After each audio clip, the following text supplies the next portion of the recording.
बहुत बहुत स्वागत है आज की इस नई वीडियो में। और आज की ये वीडियो जो है क्लास 10th के बच्चों को गणित का जो आप चैप्टर देख रहे हैं, दो चर वाले रैखिक समीकरण युग्म, इस चैप्टर से बोर्ड एग्जाम में 9 नंबर का आता है। अगर इस चैप्टर को अच्छे से पढ़ लेते हैं, मोस्ट इंपोर्टेंट क्वेश्चन को तैयार कर लेते हैं, तो 9 नंबर कोई नहीं रोक सकता है। आपको मैं दिखा दूं यहाँ पर, तो आप देख सकते हैं जो दिखाई दे रहा है कि दो चर वाले रैखिक समीकरण युग्म और एक है और नीचे द्विघात समीकरण, ये दोनों चैप्टर मिलकर कितने नंबर अंक आएंगे? 18 नंबर के। यानी कि दो चैप्टर अगर तैयार कर लेते हैं तो 18 नंबर पक्का हो जा रहा है। पासिंग नंबर तो आ ही जाएगा लगभग में।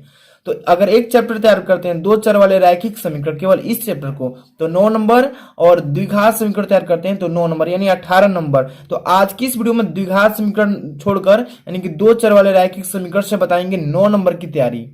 और इस चैप्टर से जितने भी मोस्ट इंपॉर्टेंट क्वेश्चन है ना, मैं बता दूंगा, पूरा का पूरा क्वेश्चन बताऊंगा। आपको थोड़ा सा भी चिंता करने की बात नहीं है। और ये जो चैप्टर है, इस चैप्टर का मैं वीडियो का पार्ट 1 बना रहा हूं। एक और वीडियो बनाऊंगा नेक्स्ट डे, अगले दिन, जिसमें पूरा चैप्टर कंप्लीट करा दूंगा। इस वीडियो में मैं जितने भी क्वेश्चन बताने वाला हूं 6 काफी इंपॉर्टेंट है, इसलिए इस वीडियो को पूरे एंड तक जरूर देखते रहिएगा। और इस वीडियो को लाइक कर दीजिए, प्यारा सा लाइक, और कमेंट करके जरूर बताइए कैसा लगेगा वीडियो अंत में, ठीक है। और चैनल पर नए हैं तो चैनल को जरूर सब्सक्राइब कर लीजिए, ताकि आपको डेली इंपॉर्टेंट क्वेश्चन ऐसे ही मिलता रहे। तो चलिए स्टार्ट करते हैं। आज की इस क्वेश्चन को पूरा एंड तक जरूर देख लीजिएगा। देखिए फर्स्ट नंबर जो क्वेश्चन है कि दो संख्याओं का योगफल 19 है तथा उनका अंतर जो है 7 है, तो वे संख्याएं ज्ञात कीजिए। हर साल बोर्ड एग्जाम में ऐसा क्वेश्चन पूछता है। तो ध्यान दीजिए, इस तरीके का टाइप का क्वेश्चन आए तो आपको करना क्या है? आपको सबसे पहले सपोज करना पड़ेगा, यानी कि मानना पड़ेगा। ऐसे क्वेश्चन को मानकर ही हल किया जाता है। तो दो संख्याओं का योगफल 19 तथा उनका अंतर 7 है, तो वे संख्याएं ज्ञात कीजिए। तो इस तरीके का बोर्ड एग्जाम में कैसे करना है, देखिए पहले लिखेंगे कि माना, क्या लिखेंगे? माना वे संख्याएं, ठीक है। माना वे संख्याएं x व y है। जरूरी नहीं है कि x y ही मानेंगे, ABCD के जो भी लेटर हैं वो मान सकते हैं, ठीक है, क्योंकि कुछ देर के लिए ही मान रहे हैं। x और y का मान तो जरूर मालूम चल ही जाएगा लास्ट में। तो यहाँ पर x व y मान लेते हैं, ठीक है। बोर्ड एग्जाम में ये लिख सकते हैं, ठीक है। तो अब देखिए, मान लीजिए कि x और y है दोनों संख्याएं, उनका योगफल कितना दिया है? 19 है। योगफल का मतलब कह रहा है कि जोड़, x और y का जोड़ने पर 19 आ रहा है। तो according to question x plus y equal to 19 दिया है, ठीक है। अब इसको समीकरण हम बना रहे हैं, कितना? 1 नंबर। अब कह रहा है कि तथा उनका अंतर 7 है। अंतर मतलब घटाना, यहाँ पर x और माइनस कर देंगे अंतर के लिए। y इज इक्वल टू कितना दिया है जी? 7 दिया है। अब इसको समीकरण हम कितना बना लिए? 2 बना लिए। अब ध्यान आपको ये देना है कि इसमें x या y किसी एक का मान आपको निकालना है। तो यहाँ पर क्या करेंगे, देखिए समीकरण 1 या समीकरण 2 दोनों को आपस में जोड़ देंगे। समीकरण 1 व समीकरण 2 को जोड़ेंगे तो x और x 2x हो जाएंगे, और y क्या हो जाएगा? कैंसिल। और 19 को 7 को 26 हो जाएगा। तो डायरेक्ट मैं कर रहा हूं, ठीक है, हल करने पर समीकरण 1 और समीकरण 2 को। यहाँ पर 2x इक्वल टू लिख लेंगे, कितना? 26। अब ध्यान दीजिएगा, x का मान निकलना है ना, तो यहाँ से 2 से काट दीजिए इसको, तो 13 बार में कट जाएगा। तो x का मान कितना आ गया जी? 13 आ गया। अब ध्यान दीजिए, जब x का मान हम निकालिए तो x कौन समीकरण में रखेंगे तो y का मान भी निकल जाएगा। तो किसी एक समीकरण में रख दीजिए, एक में ही रख देंगे, ठीक है। x का मान किए, x जहां पर है वहां पर 13 लिखना होगा। तो 13, अब प्लस क्या लिखेंगे? y इक्वल टू 19, ठीक है। अब ध्यान दीजिए, y का मान निकालना है ना, तो y इज इक्वल टू 19, और ये जो 13 है इसको इस साइड भेजिए, पक्षांतर यानी पक्ष का अंतर, तो माइनस कितना हो जाएगा? 13। अब ध्यान दीजिए, y is equal to 19 minus 13 कितना होगा? 6। अब ध्यान दीजिए, यहाँ पर x का मान 13 आ गया, y का मान 6 आ गया। अब संख्या हमें मालूम चल गई, तो बता दीजिए इसको भी कमेंट करके कि x और y का मान कितना आ गया? x का मान 13, y का मान 6। अब नेक्स्ट क्वेश्चन देखते हैं, काफी इंपॉर्टेंट है। तो अब नेक्स्ट क्वेश्चन देखते हैं। देखिए क्या क्वेश्चन में लिखा है, 2 नंबर के आते हैं ये क्वेश्चन, ठीक है। लिखा है कि प्रतिस्थापन विधि द्वारा हल कीजिए, और एक आता है विलोपन विधि, उसको नेक्स्ट क्वेश्चन में बताएंगे। थोड़ा सा ओड होता है, ठीक है, उसको बहुत इजी बताएंगे, बस एक बता देंगे। बस कितने भी क्वेश्चन अगर होंगे तो आप इजीली कर सकते हैं। तो पहले ये देखिए प्रतिस्थापन विधि क्या होता है। देखिए इसमें 2 समीकरण दिया होता है, ठीक है। x माइनस वाई बराबर 2 दिया है, और 4x plus 7y equal to 30 दिया है। इस समीकरण को हल करना है और x का y का मान निकालना है, ठीक है। प्रतिस्थापन विधि बहुत ईजी होता है। देखिए यहाँ पर क्या लिखा है कि x और minus y is equal to कितना है जी 2 है। अब इसको हम समीकरण 1 बना ले रहे हैं, ठीक है। अब इसी तरीके से यहाँ पर लिखा है 4x प्लस 7y, ध्यान दीजिए 7y इज इक्वल टू 30 है ना। अब इसको समीकरण नंबर कितना बना लिए हम 2 बना लिए। अब ध्यान दीजिए कि समीकरण 1 जो है, समीकरण 1 से x का मान निकालेंगे। यहां से x का मान क्यों निकाल रहे हैं, क्योंकि जब x का मान निकालेंगे तो y का मान भी निकाल लेंगे। ध्यान दीजिए यहाँ पर समीकरण 1 से यहाँ पर लिखेंगे कि समीकरण 1 से, चलिए समीकरण 1 क्या है, x minus y equal to 2 है। तो चलिए x का मान निकाल लेते हैं, तो x बराबर करेंगे 2 है। अब ये जो y है ना, इसको उस साइड भेजेंगे तो प्लस में 2y हो जाएगा, यानी कि 2 प्लस वाई। अब समीकरण नंबर 3 बना लीजिए, या छोड़ भी सकते हैं, कोई दिक्कत नहीं, क्योंकि x का मान हम निकाल लिए हैं। तो x का मान समीकरण किस में रख देंगे, समीकरण 2 में। क्यों रखेंगे, क्योंकि x का मान जब समीकरण 2 में रखेंगे तो y का भी मान निकल जाएगा। तो चलिए x का मान समीकरण 2 में यहां पर लिखेंगे, बोर्ड एग्जाम में ऐसे लिखिएगा कि यहां पर कि x का मान समीकरण 2 में रखने पर, क्या 2 में रखने पर, चलिए रखिए x का मान समीकरण 2 में, x का मान क्या है 2 प्लस वाई, तो समीकरण 2 क्या है 4 इंटू एक्स के जगह पे 2 प्लस वाई रख देना है, कोष्टक में 2 प्लस वाई। ध्यान दीजिए कोष्टक में अगर नहीं रहेगा ना तो गलती हो सकता है। कोष्टक में इसलिए रखेंगे कि 4 से इस दोनों में गुणा करना है, ध्यान दीजिएगा। अब प्लस 7y, ठीक है, इक्वल टू 30। अब हो गया ना इतना। अब आगे देखिए 4 से गुणा कीजिए, 4 दूनी के 8, और प्लस है तो प्लस 4 में y कीजिए 4y, और इक्वल टू प्लस कितना है 7y, और इक्वल टू 30 है ना। अब ध्यान दीजिए जोड़ दीजिए 4y प्लस 7y, 8 प्लस कितना होगा 4 को 7 को कितना होगा 11 को होगा बबुआ, है ना। अभी कितना हो जाएगा 30 हो जाएगा। अब ध्यान दीजिए 11y अब इक्वल टू कितना है जी 30 है। अब इसको उस साइड भेज दीजिए, इस महाशय जी को उस साइड में लाएंगे तो कितना हो जाएगा 8, माइनस का हो जाएगा। अब 11y इज इक्वल टू 30 में से 8 घटा दीजिए 22 आएगा, है ना। अब देखिए 11 दूनी के कितना होगा 22, पहाड़ा याद है ना, 11 दूनी के 22, y इज इक्वल टू कितना आ गया 2 आ गया। अब आपको मालूम चल गया ना कि y के मान कितना आ गया 2। अब y के मानवा को उठाइए और कहां पर लेकर चलाइए, इसमें लेकर आइए, समीकरण 3 में रख देंगे तो वहां से हमारा x का भी मान निकल जाएगा ना। तो चलिए यहां पर लिखेंगे कि y का मान समीकरण कई में रख दिया जाओ, समीकरण 3 में रखने पर, समीकरण 3 में रखने पर रख रहे हैं, चलिए रख रहे हैं बबुआ को, ठीक है। तो चलिए x और बराबर 2 अब प्लस y है ना, तो y की जगह पर बबुआ को 2 उठाकर रख दीजिए, 2 हो जाएगा। कितना होगा x बराबर कितना हो गया 2 प्लस 2 4 हो गया, है ना। तो x का मान कितना आ गया बाबू 4, और y का मान 2। यहाँ पर ये लिख देंगे 4,2 आ गया कि नहीं, यही तो निकालने के लिए बोला था। अब नेक्स्ट क्वेश्चन जो कि विलोपन विधि, थोड़ा झगड़ालू विधि, चलते हैं नेक्स्ट क्वेश्चन पर। तो अब हे बबुआ का हल कर लिया, ठीक है। देखो लिखा है क्वेश्चन कि समीकरणों 3x minus 5y equal to -1 equal, अब देखिए नेक्स्ट इक्वेशन है 2x minus y equal to -3 को विलोपन विधि से हल कीजिए। ये बबुआ जो है ना काफी इंपॉर्टेंट है, परीक्षा में ऐसे ही पूछता है, ठीक है।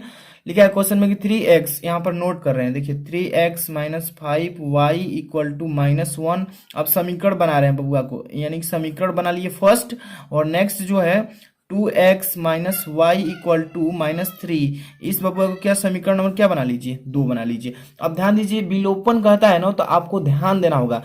अब जैसे हम लोग उसमें निकाले थे प्रतिस्थापन में x का मान निकाले थे ना, तो x का मान जैसे ही निकल गया तो y का मान निकालने के लिए समीकरण किसी में रख दिए तो निकल गया y का। तो इसके लिए क्या करना होगा, विलोपन जब कहता है ना तो यहाँ पर काटाना होगा। ध्यान दीजिए कि किसी समीकरण दोनों है ना, तो इसको हल करेंगे, ऐसा हल करना है कि किसी एक का मान कट कर एक का मान निकल जाए। यहाँ पर देखिए किसी एक को हल करेंगे तो कटेगा नहीं, आएगा ना x का मान आएगा ना y का मान आएगा अगर हल करते हैं। तो इसको हल करने के लिए समीकरण 1 में कितना से गुणा करेंगे और समीकरण 2 में कितना से गुणा करेंगे कि किसी एक का मान कट कर 0 आ जाए, है ना। तो y का मान कटा देना है या x का मान। तो चलिए अभी हम आपको एक ट्रिक दे रहे हैं, देखिए समीकरण 1 में 1 से गुणा कर देना है, 1 से गुणा करेंगे तो सेम समीकरण उतर जाएगा, और समीकरण 2 में गुणा करेंगे कितने से, तो y का मान कट जाए या x का मान ही कट जाए, तो किसी एक का मान निकलेगा। तो ध्यान दीजिए यहां पर लिख रहे हैं कि समीकरण 1 में 1 से, ध्यान दे रहे हैं, समीकरण 1 में 1 से तथा समीकरण 2 में 5 से गुणा करने पर, गुणा करने पर कर रहे हैं गुणा, देखिए ध्यान से। समीकरण एक में एक से गुणा करने पर, तो एक से गुणा कीजिए, समीकरण एक वाला ये है, तो 3x minus 5y equal to -1, एक से गुणा करेंगे तो सेम उतर जाएगा, ठीक है, ध्यान रखिएगा। 3x minus 5y equal to -1, clear. अब ध्यान दीजिए, समीकरण जो 2 है ना, इस बबुआ में कितना से गुणा करना है, 5 से। तो 5 से गुणा क्यों कर रहे हैं, क्योंकि किसी एक का मान कट कर 0 आ जाए और किसी एक का मान निकल जाए। तो देखिए 5 दूनी के 10, यहाँ पर 10x लिख लीजिए, और माइनस है ना तो माइनस लगा लीजिएगा, और 5 में y से कीजिए तो 5y हो जाएगा। आ रहा है ना, कट रहा है ना इसका मान, इसलिए तो गुणा किए थे, ध्यान दीजिएगा। और बराबर दे दीजिए, और -3 है ना, तो 5 से गुणा कीजिए, -15 हो जाएगा, ठीक है। अब देखिए हल करना सीखिए। यहाँ पर ये ऊपर वाला प्लस प्लस है तो यहाँ पर माइनस लिखते हैं, यहाँ पर माइनस माइनस यहाँ पर प्लस लिखेंगे, यहाँ पर माइनस है ना तो प्लस लिखेंगे। हल कीजिए इसको, तो ये देखिए 10 में से 3 घटा दीजिए, -7 हो जाएगा x, ये तो बबुआ कट गया।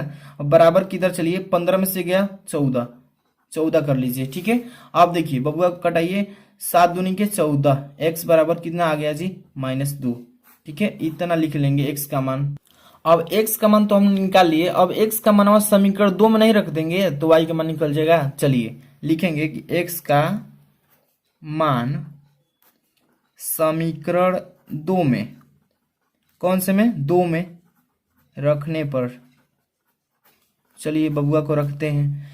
x का मान क्या है, -2 है, समीकरण 2 क्या है, 2x minus y equal to -3 है, तो 2 लिखिए पहले, x है ना तो x की जगह बबुआ को रख दीजिए -2, और -y है तो -y रखिए, इक्वल टू -3 है तो 3 रखिए। चलिए हल कीजिए, यहाँ पर 2 में 2 से गुणा कीजिए, -4 हो जाएगा, और -y है जैसे वैसे रखिए, और इक्वल टू -3 है तो -3 रखिए। अब y का मान निकलना है ना, तो देखिए माइनस में y तो उधर भेज दीजिए तो प्लस में हो जाएगा, और ये जो है -3 तो इधर आएगा तो प्लस हो जाएगा। तो पहले देखिए -4 है जैसे वैसे रहेगा, और इसको लाइए इधर बबुआ को तो +3 हो जाएगा, और इस बबुआ को उधर भेजिए तो बराबर y हो जाएगा, ठीक है। अब घटा दीजिए, 4 को माइनस में से 3 प्लस घटेगा तो कितना होगा, -1 होगा, और इक्वल टू y होगा, तो y का मान कितना आ गया, -1, और x का मान -2, यहाँ पर -2, -1, यही तो बबुआ आए हैं, ठीक है। अब नेक्स्ट क्वेश्चन देखते हैं। अब नेक्स्ट क्वेश्चन देखते हैं 4 नंबर, जो कि काफी इंपॉर्टेंट, बोर्ड एग्जाम में ऐसा पूछता है, तो ये भी बबुआ जो है इंपॉर्टेंट ही है, ठीक है। एक आयताकार बाग का अर्ध परिमाप जो है 36 मीटर है, जिसकी लंबाई, ध्यान दीजिए लंबाई के बाद चौड़ाई लिखा है, लंबाई चौड़ाई से 4 मीटर अधिक है, तो बाग की बीमाएं ज्ञात कीजिए। बीमा ज्ञात करना है ना, तो बीमा यानी कि लंबाई चौड़ाई ज्ञात कर देना है। तो चलिए स्टार्ट करते हैं क्वेश्चन को। ध्यान दीजिए अर्ध परिमाप कितना है, 36, जो चीज दिया है ना इसको पहले लिख ले रहे हैं, ठीक है। अब जिसकी लंबाई चौड़ाई से 4 मीटर अधिक है, तो यहाँ पर मानना पड़ेगा, क्या मानेंगे कि माना लंबाई व चौड़ाई, ठीक है। तो चलिए मान लेते हैं, माना बाग की लंबाई लिख सकते हैं, ठीक है ना, माना बाग की लंबाई। परीक्षा में जब लिखिएगा ना तो डिटेल में लिखिएगा, ठीक है, तो एग्जामिनर वो नंबर काट देगा। माना बाग की लंबाई x मीटर, बाग की चौड़ाई नहीं मालूम है ना, तो इसको मान लीजिए चौड़ाई y मीटर, यहाँ पर मीटर डाल रहे हैं ना, है। मान तो लिए हम लोग कि बाग की जो लंबाई है x मीटर, चौड़ाई जो है y मीटर। अब ध्यान दीजिए अर्ध परिमाप लिया है ना, तो यहाँ पर लिख लेंगे अर्ध परिमाप। अर्ध परिमाप कितना दिया है, 36 मीटर दिया है ना, तो इसको 36 मीटर लिख लीजिए ऐसे, ठीक है। अब ध्यान दीजिए, अब यहाँ पर जो अकॉर्डिंग टू क्वेश्चन लंबाई जो है चौड़ाई से 4 मीटर अधिक है, तो ध्यान दीजिए अब यहाँ पर लिख लेंगे x + y इक्वल टू 36। ये क्यों लिखे हैं, अर्ध परिमाप लिखे हैं, अर्ध परिमाप लंबाई प्लस चौड़ाई बराबर 36 दिया है। अब देखिए x + y बराबर 36, ये अर्ध परिमाप हो गया। अब ध्यान दीजिए, अब कह रहा है ना कि लंबाई जो है चौड़ाई से 4 मीटर अधिक है, तो यहाँ पर लिख लीजिएगा x बराबर जो लंबाइया है चौड़ाई से 4 मीटर अधिक है, x बराबर क्या लिखेंगे 4, आप प्लस लिख लेंगे y, यानी कि y + 4 भी लिख सकते हैं, या 4 + y, कोई दिक्कत नहीं। इसको समीकरण बनाएंगे, यहाँ से बबुआ 1 नंबर बनेंगे, ठीक है। अब यहाँ से देखिए समीकरण 1, अब यहाँ पर बना लिया है ना समीकरण 1, 1 मिनट, यहाँ पर समीकरण 1 बनाना पड़ेगा, ठीक है। और इसको समीकरण नंबर 2 बनाना पड़ेगा। ठीक है, अब देखिए समीकरण जो 2 है ना, x का मान ही निकल गया। x का मान समीकरण किसी एक में रख दीजिए, x का मान समीकरण 1 में रखने पर, चाहे रखिए चाहे हल कीजिए। ठीक है, समीकरण मान मत लिखिए, यहाँ पर लिख रहे हैं कि समीकरण 1 व समीकरण 2 को हल करने पर, क्यों हल कर रहे हैं, क्योंकि x या y का मान निकल जाएगा यहाँ से। तो देखिए x plus y equal to 36 लिख लीजिए, x plus y equal to 36। x यहाँ पर देखिए बबुआ, अब देखिए थोड़ा सा इसको आगे हल कर ले रहे हैं। ठीक है, x है ना, तो यहाँ पर x और ये जो y है इधर ला लीजिए, माइनस वाई और बराबर 4 है ना, 4, इसको समीकरण नंबर 2 मानिए। ठीक है, यहाँ पर छोड़ दीजिए अभी। अब इसी समीकरण को यहाँ लाइए, x minus y equal to 4।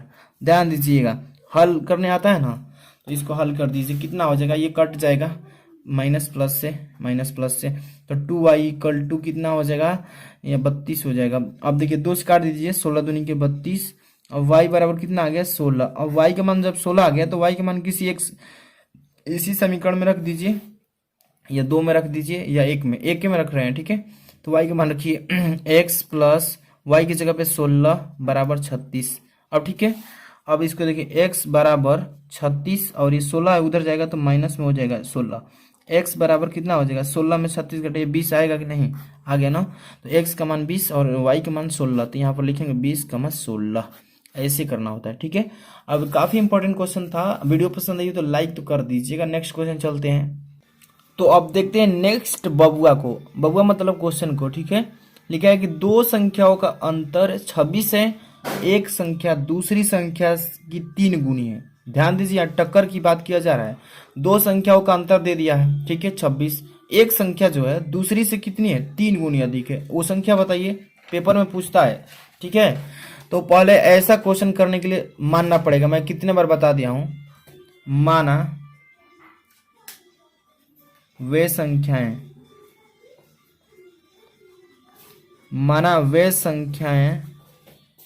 x व y है। मान लिए ना, दोनों संख्या को मान लिए, एगो x है, एगो क्या है y है। लेकिन ध्यान देना है, एक संख्या जो है ना, एक मतलब पहली संख्या दूसरी संख्या से 3 गुनी है।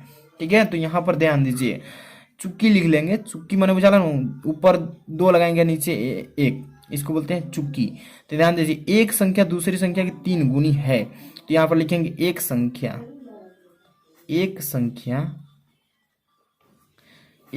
मतलब कि x कोष्टक में लिख दे रहे हैं, बराबर दूसरी संख्या 3 गुनी है, तो 3 अगुण है दूसरी संख्या क्या माने है, y माने है। ठीक है, अब ध्यान दीजिए, एक संख्या x, तो x बराबर 3 गुणे दूसरी संख्या y, तो 3y।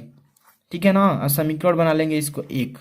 ये समीकरण का खेल चल रहा है, इसलिए समीकरण बनाना पड़ेगा। ठीक है, अब देखिएगा, अब यहां से हम लोग निकाल लिए x बराबर 3y। अब ध्यान दीजिए, x जो होगा ना y से बड़ा होगा, x जो होगा y की अपेक्षा क्या होगा, बड़ा होगा। x जो है 3 गुना है ना y के, अगर y के मान निकालेंगे तो x बटा में 3 चला जाएगा, इसलिए x जो बड़ा है y की अपेक्षा। ठीक है, यहाँ पर लिखेंगे तथा, देखिए यहाँ पर तथा संख्याओं का अंतर,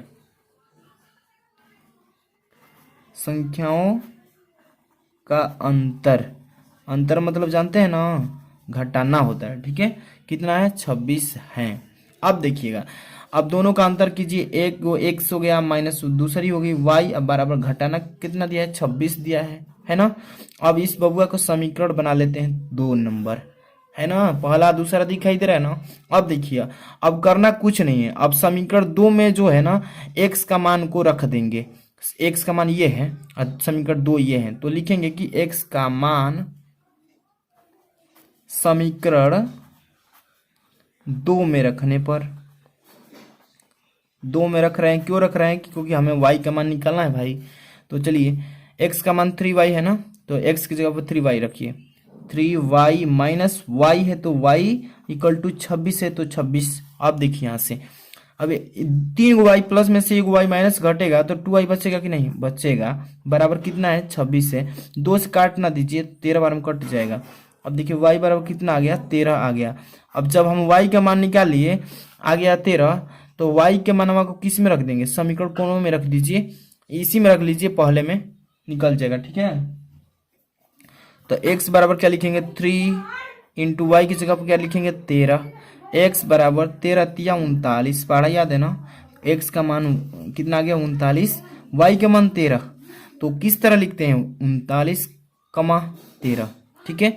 यही तो संख्या पूछा है बउआ, हो गया ना। निकालेंगे कि नहीं निकालेंगे, बहुत ईजी है। नेक्स्ट क्वेश्चन देखते हैं, बहुत ही बिजी है।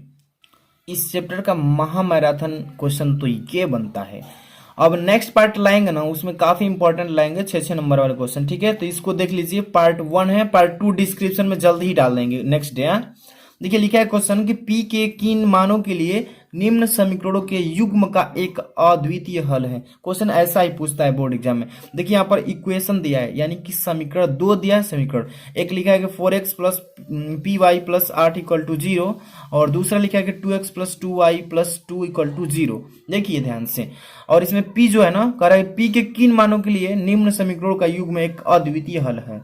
इस तरीके से जब क्वेश्चन पूछता है ना, तो आपको याद होना चाहिए, समीकरण ये हो गया और एक दूसरा समीकरण ये। तो आपको सबसे पहले आपको याद होगा कि जो व्यापक रैखिक समीकरण होता है उसको तुलना करना है इसी से। तुलना कैसे करना है, देखिए व्यापक समीकरण पहले लिख रहे हैं। व्यापक रैखिक समीकरण होता है क्या, देखिए a1 तब होता है x प्लस होता है b1, y प्लस होता है c1 इक्वल टू 0, ठीक है। एक ये होता है, और दूसरा क्या होता है a2 x plus b2 y plus c2 equal to 0, ठीक है। इसी समीकरण, ये कौन से समीकरण कहलाते हैं, रैखिक, मतलब कि रैखिक समीकरण, व्यापक रैखिक समीकरण। इसी से इसको तुलना कर देना है। तुलना का मतलब, अब चलिए, अब इसके लिए फॉर्मूला आप जानते हैं क्या होता है। पहले देखिए a1 की जगह 4 है, यहाँ पर लिखेंगे a1 बराबर 4। अब देखिए a2 बराबर क्या लिखेंगे, a2 इसमें चला गया है, 2 है, ठीक है। अब देखिए, अब c1 लिखना है ना, यहाँ पर c1 की जगह कितना है, तो 8 है। अब चलिए, अब a1 a2 c1 हो गया। अब a2 चलते हैं, a2 बराबर कितना है जी, p है, ठीक है। अब देखिए यहाँ पर क्या लिखे हैं, सॉरी b1 है ना, ये वाला b1। अब यहाँ पर b2 लिखेंगे, b2 बराबर क्या है जी, तो 2 है। अब देखिए c2 लिखेंगे, c2 कितना है, तो यहाँ पर 2 है। अब इतना लिख लिया ना। अब इसके लिए फॉर्मूला आपको मालूम होगा। फॉर्मूला क्या होता है, देखिए दिए गए समीकरण का निकाय का एक अद्वितीय हल होगा। इसके लिए फॉर्मूला क्या होता है, a1 बाई a2, a1 अब बटा में क्या होता है a2, ध्यान दीजिए, a1 बटा में a2 is not equal to लिखेंगे b1 बाई b2, ध्यान दीजिएगा, b1 बाई b2। अब मान को रखिए, a1 के जगह पे 4, अब a2 के जगह पे 2, 4 अब बटे लिखिए 2 is not equal to b1 कितना दिया है, तो p दिया है, बटा में b2 कितना दिया है, तो 2 दिया है। अब 2 से 2 कैंसिल कर लीजिए भाग के रूप में, तो और p बराबर कितना आ गया, 4 आ गया। p is equal to 4, not is equal to है, ध्यान दीजिए, मतलब p जो है 4 के इक्वल नहीं है, इसलिए नॉट इक्वल टू पढ़ते हैं, ठीक है। अब यहाँ पर क्या लिखेंगे, ध्यान दीजिएगा, लिख देंगे यहाँ पर कि p, इसलिए p is not equal to 4 के लिए दिए गए समीकरण, ठीक है, समीकरण निकाय का एक अद्वितीय